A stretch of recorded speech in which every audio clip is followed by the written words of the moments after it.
Setelah beberapa hari memperbolehkan ojek daring mengangkut penumpangnya, pemerintah Kota Palembang kembali melarangnya. Larangan sebelumnya dicabut mengacu surat edaran Kementerian Perhubungan, serta mempertimbangkan status Kota Palembang yang masih dalam zona merah atau beresiko tinggi penularan COVID-19. Namun ojek daring masih dapat mengangkut barang dan makanan. Pemkot Palembang berharap para pengemudi ojek daring bersabar dan mematuhi protokol kesehatan dalam kebiasaan baru.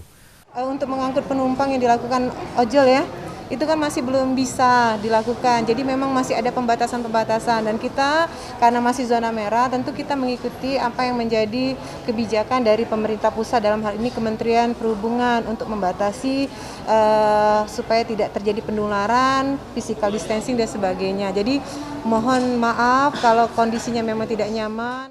Larangan mengangkut penumpang dikeluhkan pengemudi ojek daring karena membuat peluang pendapatan mereka berkurang. Mereka hanya dapat melaksanakan layanan pengantaran makanan atau barang. Pengemudi ojek juga memprotes salah satu aplikator yang hingga kini masih dapat mengangkut penumpang. Mereka berharap Pemkot Palembang dapat berlaku adil dan sesegera mungkin mencabut larangan tersebut.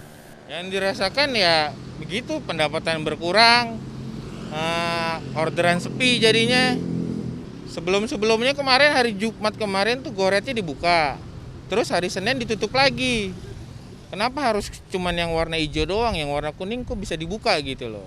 Itu cuman keluhannya kami. Kenapa kalau pengen ditutup semuanya, tutup semuanya kuning sama hijaunya, jangan yang hijaunya aja yang ditutup. Larangan mengangkut penumpang ojek daring di Palembang sudah berlangsung sejak penerapan pembatasan sosial berskala besar April dan Mei lalu. Rizky Nurmizan, Kompas TV, Palembang.